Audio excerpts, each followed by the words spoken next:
High babes, welcome back. കഴിഞ്ഞ എപ്പിസോഡിൻ്റെ last സീനിൽ കാണിച്ച അതേ സീൻ കാണിച്ചുകൊണ്ടല്ല മെമ്മറി ലെറ്ററിൻ്റെ 4th എപ്പിസോഡ് സ്റ്റാർട്ട് ചെയ്യുന്നത്. ഈ ഒരു എപ്പിസോഡിൻ്റെ തുടക്കത്തിൽ നമ്മുടെ അക്സോൺ വിറ്റൂൺ എന്ന് പറയുന്ന ഓർഡർ ഉണ്ടല്ലോ, അയാൾ എവിടെയാണെന്ന് അന്വേഷിച്ച് ആ സ്ഥലത്തേക്ക് വരുന്നതാണ് കാണുന്നത്. പോയി നോക്കുമ്പോൾ അവിടെ ഒരു അപ്പൂപ്പനാണുള്ളത്. അദ്ദേഹം തന്നെയാണ് വിറ്റൂൺ. സരോജ പബ്ലിക്കേഷൻസിൻ്റെ ഓണറാണോ എന്ന് ചോദിച്ചുറപ്പ് വരുത്തുന്നുണ്ട്. അതിനുശേഷം ഓൺലൈനിൽ ആ സരോജ @gmail എന്നുള്ള ആ ഒരു ഇമെയിൽ ID കാണിച്ചു കൊടുത്ത് ഇത് അദ്ദേഹത്തിൻ്റെ ആണോ എന്ന് ചോദിക്കുന്നുണ്ട്. അതെ, എൻ്റെ തന്നെയാണ്, എൻ്റെ വൈഫിൻ്റെ ആണ് എന്നാണ് അദ്ദേഹം പറയുന്നത്.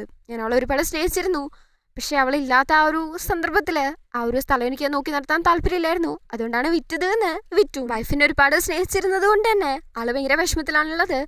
നമ്മുടെ സെക്കൻഡ് നീ ആരെങ്കിലും സ്നേഹിക്കുന്നുണ്ടോന്ന് വിറ്റു നമ്മുടെ സെക്കൻഡ് അടുത്ത് ചോദിക്കുമ്പം ഉണ്ടെന്ന് അവൻ. അങ്ങനെയാണെങ്കിൽ അയാളുടെ കൈ ടൈറ്റ് ആയിട്ട് പിടിക്കണം, വിടയെ ചെയ്യരുത് എന്ന് പറയുന്നുണ്ട്. അത് കഴിഞ്ഞിട്ട് ഇപ്പൊ ആ ഒരു ഇമെയിൽ ID ഉപയോഗിക്കുന്ന വേറൊരു റൈറ്റർ ഉണ്ട്. ആ ലേഡീൻ്റെ അഡ്രസ്സ് എഴുതി കൊടുക്കുന്നുണ്ട്. അക്സോൺ തിരിച്ച് റൂമിലേക്ക് എത്തുമ്പം അവിടെ നമ്മുടെ സോങ് ചമ്മ പഠിച്ചുകൊണ്ടിരിക്കുകയാണ്. അക്സോണിന്റെ ചിരി കാണുമ്പോഴേ തന്നെ ആൾക്ക് മനസ്സിലാവുന്നുണ്ട് അക്സോൺ എന്തോ കാര്യത്തില് ഹാപ്പിയാണെന്നുള്ളത്.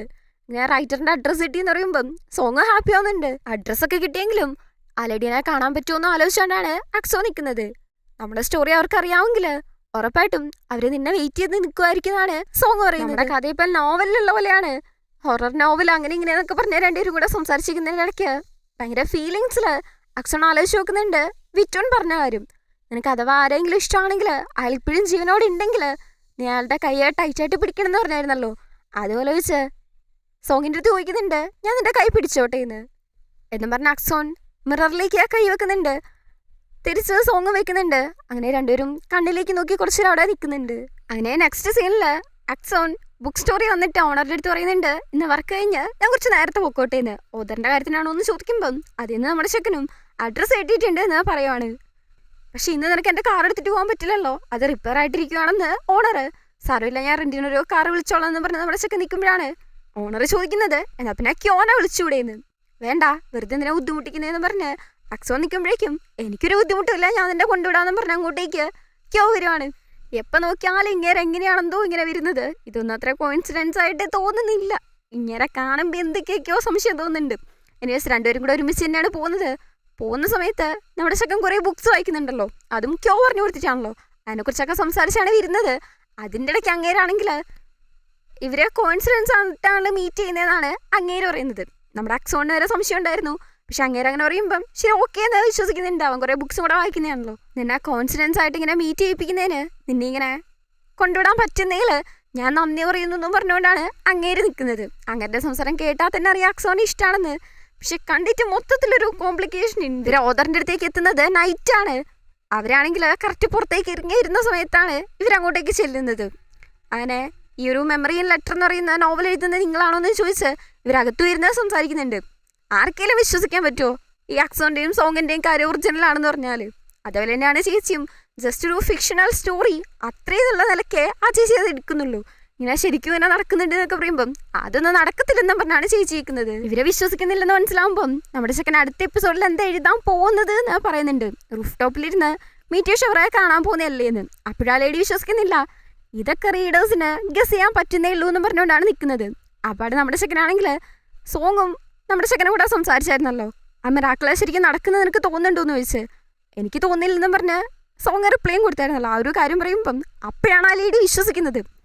ആരെങ്കിലുമൊക്കെ സ്റ്റോറി ഗസ് ചെയ്താൽ പോലും അങ്ങനെ പറയുന്ന വാക്കടക്കം ഗസ് ചെയ്യാൻ പറ്റത്തില്ലല്ലോ. അപ്പോഴാണ് വിശ്വസിക്കുന്നത്. ശരിക്കും ഇത് നടക്കുന്ന തന്നെയാണോ എന്ന് ചോദിക്കുന്നുണ്ട്. സോങ് ശരിക്കും ഉണ്ടോ എന്ന്. അവർക്ക് എന്നിട്ട് അതങ്ങ് വിശ്വസിക്കാൻ പറ്റുന്നില്ല. ആർക്കെങ്കിലും വിശ്വസിക്കാൻ പറ്റുമോ? നമ്മുടെ ചെക്കൻ ചോദിക്കുന്നുണ്ട് ഈ ഒരു സ്റ്റോറി എങ്ങനെയാണ് എഴുതിയത് എന്ന്. എവിടുന്ന ഈ ഒരു സ്റ്റോറി കിട്ടിയത്, എങ്ങനെ ഇത് എഴുതാൻ ഇൻസ്പയർഡ് ആയത് എന്ന് ചോദിക്കുന്നുണ്ട്. ആക്ച്വലി അത് ഞാൻ എല്ലാം എഴുതിയെന്നാണ് ആ ലേഡി പറയുന്നത്. ഒരു പേപ്പറിൽ ആ സ്റ്റോറി ഫുള്ളായിട്ട് പ്രിന്റ് ചെയ്ത് വെച്ചിട്ടുണ്ട്. അതെടുത്തുകൊണ്ട് വെച്ചിട്ട് ഞാൻ മുന്നേ താമസിച്ചിരുന്ന സ്ഥലത്തുണ്ടായിരുന്ന കോപ്പിയാണിത്. ഞാനത് വായിച്ചു നോക്കിയായിരുന്നു, എനിക്ക് ഭയങ്കരമായിട്ട് ഇഷ്ടപ്പെട്ടു. പക്ഷെ ആ ഒരു ഓതറെ എനിക്ക് പിന്നെ അങ്ങോട്ടേക്ക് കോണ്ടാക്ട് ചെയ്യാൻ പറ്റിയിട്ടേ ഇല്ല. അതുകൊണ്ടാണ് എൻ്റെ അടുത്ത് തന്നെ ഇതുണ്ടായിരുന്നത്. നല്ലൊരു സ്റ്റോറി അല്ലേ, അപ്പോൾ എല്ലാവരും വായിക്കട്ടെ എന്ന് വിചാരിച്ചാണ് ഞാൻ അപ്ലോഡ് ചെയ്തത് എന്ന് പറഞ്ഞാണ് ആ ലേഡി പറയുന്നത്. നമ്മുടെ ചെക്കൻ ആ ഒരു കോപ്പി എടുത്ത് നോക്കുമ്പം അതിൽ ലിഖിത് എന്നൊരു പേരാണ് എഴുതിയിരിക്കുന്നത്. ഈ ഒരു പെന്നേം അവൻ്റെ അമ്മേൻ്റെതാണെന്നാണ് തോന്നുന്നതെന്നാണ് നമ്മുടെ അക്സോൺ പറയുന്നത്. അതേറ്റിട്ട് ആ ലേഡി പോലും ഷോക്കായി പോകുന്നുണ്ട്. അങ്ങനെ ആവാതിരിക്കട്ടെ, അങ്ങനെയാണെങ്കിൽ അത് വളരെ കോംപ്ലിക്കേറ്റഡ് ആയിരിക്കും എന്നാണ് പറയുന്നത്. അതേപോലെ ആ ലേഡി അവൻ്റെ അടുത്ത് ഇനിയിപ്പോൾ എന്തായാലും ലേറ്റ് ആയില്ലേ, നീ തിരിച്ചു പോകുന്നില്ലല്ലോ എന്നുള്ള രീതിക്ക് ചോദിക്കുന്നുണ്ട്. എന്താ അവൻ അങ്ങോട്ടേക്ക് പോയിട്ടുണ്ടെങ്കിൽ ഡേഞ്ചറായിട്ട് എന്തെങ്കിലുമൊക്കെ നടക്കാൻ ചാൻസ് ഉണ്ട് എന്നുള്ള രീതിക്കാണ് ആ ചേച്ചി സംസാരിക്കുന്നതെന്ന് നമുക്ക് മനസ്സിലാവുന്നത്. അതും അക്സോൺ പോവാൻ നിൽക്കുമ്പോഴാണ് ആ ലേഡി അത് പറയുന്നത്. നമ്മുടെ ചെക്കനും അപ്പോൾ സോങ് അവിടെ ഒറ്റയ്ക്കല്ലേ പോകണമെന്നും പറഞ്ഞാണ് നിൽക്കുന്നത്. പോവൊന്നും വേണ്ട, ഇപ്പം ലേറ്റ് ആയില്ലേ, ഇനിയിപ്പോൾ അഥവാ വല്ല ഡേഞ്ചറായിട്ട് എന്തെങ്കിലുമൊക്കെ നടന്നാലോ എന്ന് ചോദിച്ചാണ് ആ ലേഡി നിൽക്കുന്നത്. അതായത് ഒരു ഹിൻറ്റ് കൊടുക്കുന്നുണ്ട്, പക്ഷെ കറക്റ്റായിട്ട് അതങ്ങനെ പറയുന്നില്ല. നീ എന്തായാലും സോങ്ങിൻ്റെ അടുത്ത് പറഞ്ഞിട്ടല്ലേ വന്നത്, പിന്നെന്താ കുഴപ്പമെന്ന് ചോദിച്ചാണ് ആ ലേഡി നിൽക്കുന്നത്. അപ്പം നമ്മുടെ ചെക്കനും ആലോചിച്ച് നോക്കുന്നുണ്ട്, ഇങ്ങോട്ടേക്ക് വരുന്നതിന് മുന്നേ ഞാൻ ഇങ്ങനെ പോവാണ്, ചിലപ്പോൾ ലേറ്റ് ആവുമെന്ന് പറഞ്ഞിട്ടുണ്ടായിരുന്നു. അഥവാ ലേറ്റ് ആവുകയാണെങ്കിൽ ഞാൻ അവിടെ തന്നെ നിൽക്കാനാ ചാൻസ് എന്ന് പറഞ്ഞാണ് അക്സോൺ വന്നത്. ആ സമയത്ത് സോങ് ഭയങ്കരമായിട്ട് അപ്സെറ്റ് ആയിട്ടുണ്ടായിരുന്നു. അത് കണ്ടിട്ട് കുറച്ച് കണ്ണാടീൻ്റെ അടുത്തേക്ക് ക്ലോസ് ആയിട്ട് വാന്ന് അക്സോൺ, കുറച്ച് നമ്മുടെ ചെക്കനും ക്ലോസ് ചെയ്യുന്നുണ്ട്, കുറച്ചും കൂടെ വാന്ന് അക്സോൺ. അങ്ങനെ അടുത്തിരുന്ന സമയത്ത് കണ്ണാടിയിൽ, അതായത് നമ്മുടെ സോങ്ങിൻ്റെ ലിപ്സിലായിട്ട് കിസ് ചെയ്യുന്ന പോലെ കിസ് ചെയ്തിട്ട്, അഥവാ എന്നെ മിസ് ചെയ്യുകയാണെങ്കിൽ ഈ ഒരു കിസ് ആലോചിച്ചാൽ മതി എന്ന് പറഞ്ഞ് സോങ്ങിനെ നോക്കി ഒന്ന് ചിരിച്ചിട്ടാണ് ആൾ അവിടുന്ന് പോകുന്നത്. അവരുടെ ഫസ്റ്റ് കിസ് ആണല്ലോ ഇപ്പം നടന്നത്. അതുകൊണ്ട് എനിക്ക് ഭയങ്കര സന്തോഷമായിരുന്നു. ഈ ഒരു കാര്യമൊക്കെ ആലോചിച്ച് അവിടെ ഓദറിൻ്റെ അടുത്തിരുന്ന് നമ്മുടെ ചെക്കൻ ചിരിച്ചുകൊണ്ടിരിക്കുകയാണ്. ഇനിയിപ്പോൾ എന്തായാലും നിങ്ങൾ രണ്ടും കൂടെ ഇവിടെ നിൽക്ക്, പോകണ്ടെന്ന് പറഞ്ഞാണ് അലയുടെ നിൽക്കുന്നത്. ശരി ഓക്കെ എന്ന് പറഞ്ഞ് ഇവരും റൂമിലേക്ക് പോകുന്നുണ്ട്. ഇവിടെ നമ്മുടെ സോങ് ആണെങ്കിൽ അക്സോനെ ഭയങ്കരമായിട്ട് അങ്ങ് മിസ് ചെയ്യുന്നുണ്ട്. അക്സോന് കൊടുക്കാൻ വെച്ചിരുന്ന ആ ഒരു ഡയറിയൊക്കെ എടുത്ത് നോക്കുന്നുണ്ട്. എന്നിട്ട് ആ ഒരു മിററിൻ്റെ അടുത്തേക്ക് വന്നിട്ട് നേരത്തെ കിസ് ചെയ്ത് പോയപ്പോൾ ആ ഒരു മാർക്കുണ്ട്, അത് നോക്കി ഭയങ്കര ഹാപ്പി ആയിട്ട് നിൽക്കുവാണ്. അവരെ കണ്ടുകൂട്ടിയതിന് ശേഷമുള്ള എല്ലാ മെമ്മറീസും സോങ് ആലോചിച്ച് നോക്കുന്നുണ്ട്. ക്രിസ്മസ് ആഘോഷിച്ചത്, അതിൽ തന്നെ അക്സോൺ കരഞ്ഞതടക്കം, അവരെ ഹാപ്പി ആയിട്ട് നിന്ന മൊമെന്റ്സ്, കുറച്ച് മുന്നേ കിസ് ചെയ്തതടക്കം എല്ലാ കാര്യങ്ങളും ആലോചിച്ച് നിൽക്കുവാണ്. ഇവിടെ നമ്മുടെ അക്സോണും ക്യോവും പുറത്ത് നിൽക്കുവാണ്. ആ സമയത്ത് അക്സോൺ തന്നെ പറയുന്നുണ്ട്, എനിക്കൊരുമാതിരി അത്ഭുതം തോന്നുന്നു. ഉദറിൻ്റെ അടുത്ത് സംസാരിച്ചത് ക്യോവും കേട്ടതാണല്ലോ.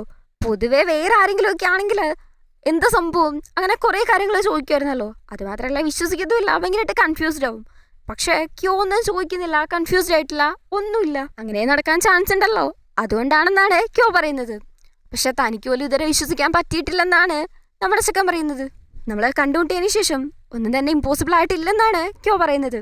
ഇങ്ങനെ പറയുന്നത് മൊത്തത്തിൽ എന്തൊക്കെയൊക്കെ ഉള്ളിൽ വെച്ച് പറയുന്ന കണക്കാണ് ഫീൽ ചെയ്യുന്നത്. നമ്മൾ കോഫി ഷോപ്പിൽ നിന്നല്ല ആക്സിഡൻ്റൽ ആയിട്ട് മീറ്റ് ചെയ്തത്. പക്ഷെ ഞാനും സോങ്ജമ്മ അങ്ങനെയല്ല, അത് ജസ്റ്റ് ഒരു കോയിൻസിഡൻസിന് മേലെയാണെന്നാണ് നമ്മുടെ ചെക്കൻ പറയുന്നത്. കോയിൻസിഡൻസ് ആയിട്ടാണോ മിറാക്കിൾ ആയിട്ടാണോ നമ്മൾ ഒരാളെ മീറ്റ് ചെയ്യുന്നത് എന്നതിലല്ല കാര്യമുള്ളത്. ആ ഒരു പേഴ്സണെ മീറ്റ് ചെയ്തതിന് ശേഷം നമ്മുടെ ലൈഫിൽ എത്രത്തോളം ചേഞ്ച് വരുന്നുണ്ട് എന്നുള്ളതിലാണെന്നാണ് ക്യോ പറയുന്നത്. എങ്ങനെയാ മാറുന്നതെന്ന് ചോദിച്ചാണ് നമ്മുടെ ചെക്കൻ നിൽക്കുന്നത്.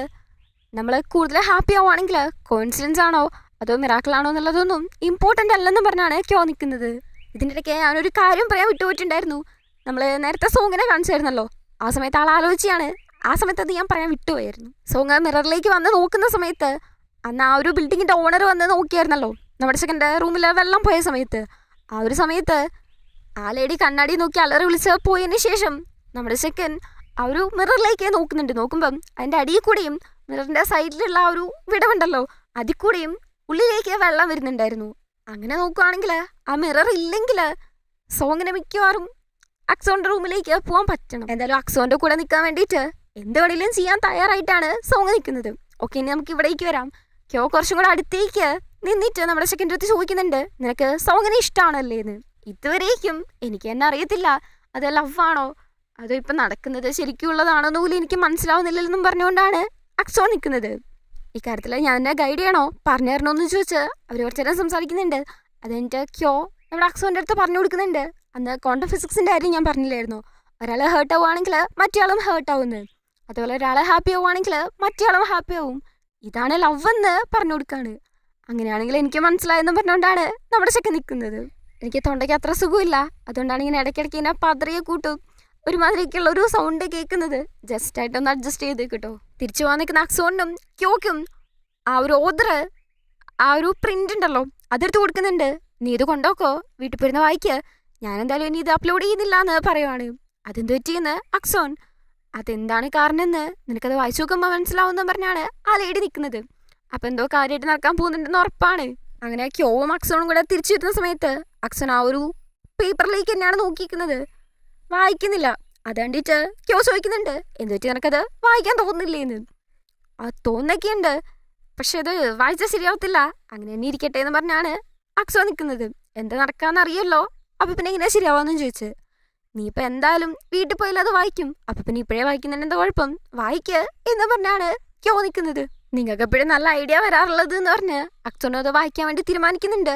ഇതേ സമയത്ത് ഇവിടെ ഇപ്പുറത്തെ നമ്മുടെ സോങ് ആണെങ്കിൽ അവൻ്റെ അത്യാവശ്യം വേണ്ട സാധനങ്ങളൊക്കെ ഒരു ബാഗിൽ പാക്ക് ചെയ്ത് കുറച്ച് സ്വർണ്ണത്തിൻ്റെ നാണയം എടുത്തിട്ട് നമ്മുടെ അക്സോൺ പറഞ്ഞിട്ടുണ്ടായിരുന്നല്ലോ അത് കിട്ടുവാണെങ്കിൽ നല്ലതായിരുന്നത്, അതുകൊണ്ടായിരിക്കണം അതും കൂടെ എടുത്ത് അപ്പുറത്തെ റൂമിലേക്ക് പോകാൻ വേണ്ടിയിട്ട് നിൽക്കുവാണ്. ആ ഒരു കോയിൻ വെച്ച് എറിഞ്ഞു നോക്കുന്നുണ്ട് കണ്ണാടീൻ്റെ അപ്പുറത്തേക്ക് പോകാൻ പറ്റുന്നുണ്ടോയെന്ന്. പക്ഷേ പറ്റുന്നില്ല. നമ്മുടെ ചെക്കൻ എന്തായാലും അറിയാം ഈ ഒരു ഫിനോമിന കാരണമാണ് ഇങ്ങനെയൊക്കെ നടക്കുന്നതെന്ന്. അതുകൊണ്ട് തന്നെ ഉറപ്പിച്ച് അങ്ങോട്ട് പോകാൻ തന്നെയാണ് നിൽക്കുന്നത്. ഈ ഒരു കോയിൻ എറിയുന്ന സമയത്ത് ഏകദേശം 12 മണി ആവാറായിട്ടുണ്ട്. നമ്മുടെ ചെക്കനാണെങ്കിൽ ഉറപ്പായിട്ടും പോകുന്നുള്ള രീതിക്ക് തന്നെയാണ് നിൽക്കുന്നത്. കറക്റ്റ് 12 മണിയാവുന്ന സമയത്ത് മൊത്തത്തിൽ അന്തരീക്ഷത്തിലൊരു മാറ്റം ഉണ്ടാവുന്നുണ്ട്. അതുപോലെ റൂം മൊത്തത്തിൽ ലൈറ്റ്സൊക്കെ ബ്ലിങ്ക് ആവുന്നുണ്ട്. മൊത്തത്തിലൊരു വല്ലാത്തൊരു ചേഞ്ച് ഉണ്ടാവുന്നുണ്ട്. അതുമാത്രമല്ല ആ മിററിലൊരു പോർട്ടൽ പോലെ ഒരു ബ്ലൂ ആയിട്ട് ഇങ്ങനെ ഈ വെള്ളമൊക്കെ ഇങ്ങനെ തൊട്ടാലേ ഉണ്ടാവുമല്ലോ അത് കണക്കാവുന്നുണ്ട്. അതൊരു പോർട്ടലാണെന്ന് സോങ്ങിന് മനസ്സിലാവുന്നുണ്ട്. ആള് കയ്യിലിരിക്കുന്ന ഒരു കോയിൻ അങ്ങോട്ടേക്ക് എറിഞ്ഞു നോക്കുന്നുണ്ട്. നോക്കുമ്പം കോയിൻ അങ്ങോട്ട് പോകുന്നുണ്ട്. പക്ഷെ അക്സോണിന്റെ റൂമിലേക്ക് തന്നെയാണോ പോയത് എന്ന് അറിയത്തില്ല. കാര്യം സക്സസ് ആണോ എന്ന് അറിയില്ലെങ്കിൽ പോലും നമ്മുടെ സോങ് ആണെങ്കിൽ അങ്ങോട്ടേക്ക് എടുത്തങ്ങ് ചാടുവാണ്. ശരിക്കും അവനപ്പുറത്തേക്ക് പോകുന്നുണ്ട്. പക്ഷേ അപ്പുറത്ത് അക്സോണിന്റെ റൂമിൽ തന്നെയാണോ എത്തിയത് എന്ന് കാണിക്കുന്നില്ല. സോങ് എവിടെ വേണേലും എത്താലോ, മേ ബി വേറൊരു ലോകത്ത് പോലും എത്താം. എല്ലാത്തിനുള്ള പോസിബിലിറ്റീസ് ഉണ്ട്. എനിവേസ് ഇങ്ങനെ ഇവിടെ നടക്കുന്ന ഈ ഒരു കാര്യങ്ങളൊക്കെ അവിടെ നമ്മുടെ അക്സോൺ ആ ഒരു ബുക്കിൽ വായിക്കുന്നുണ്ട്. ഇത് വായിക്കുന്ന അക്സോണിന് അതിന്റെ പ്രഷോക്ക് സോങ്ങിന് എന്താ പറ്റിയത് എന്ന് അറിയത്തില്ലല്ലോ. ആ ബുക്കിലാണെങ്കിൽ ബാക്കി എഴുതിയിട്ടുമില്ല. ഇതാണ് എൻഡ് എന്ന് പറഞ്ഞാണ് എഴുതി വെച്ചിരിക്കുന്നത്. അവനെ കിട്ടിയ കവറിൽ നോക്കുന്നുണ്ട്, അതിലും വേറെ പേപ്പറൊന്നുമില്ല. അങ്ങനെ നേരെ ഓദറിനെ വിളിച്ച് ചോദിക്കുമ്പം ആ ഒരു സ്റ്റോറിയിൽ അത്രയേ ഉള്ളൂ. അതുകൊണ്ടാണ് ഞാൻ പറഞ്ഞത് ഇനി അത് എഴുതുന്നില്ലെന്ന്. അവരും കുറച്ച് ടെൻഷനായിട്ട് തന്നെയാണ് അത് പറയുന്നത്. അല്ലാതെ അവർക്ക് എന്ത് ചെയ്യാൻ പറ്റും. അങ്ങനെ നമ്മുടെ ചെക്കനാണെങ്കിൽ ആവപ്പെട്ട ടെൻഷൻ ആവുന്നുണ്ട്. സോങ്ങിന് എന്താ പറ്റിയെന്ന് അറിയത്തില്ലല്ലോ. അങ്ങനെ അടിച്ചു പിടിച്ച് അവിടെ എത്തി ആ ഒരു സ്ഥലത്തേക്ക് സ്റ്റെപ്പ് മൊത്തത്തിലേക്ക് കയറിപ്പോണല്ലോ. ഓടി കയറി അവൻ്റെ റൂമിലേക്ക് പോയി നോക്കുന്നുണ്ട്. സോങ്ങിനെ കുറേ വിളിക്കുന്നുണ്ട്, പക്ഷെ കാണുന്നില്ല. ഇപ്പുറത്ത് നോക്കുമ്പം ആ മിററാണെങ്കിൽ പൊട്ടിയിരിക്കുവാണ്. അപ്പുറത്ത് മുന്നെയൊക്കെ അവന് സോങ്ങിനെ കാണാനെങ്കിലും പറ്റുമായിരുന്നല്ലോ. ഇപ്പം അതുപോലും ഇല്ലാത്തൊരവസ്ഥയിൽ നിൽക്കുവാണ്. അക്സോണിന് ഭയങ്കരമായിട്ട് വിഷമാവുന്നുണ്ട്.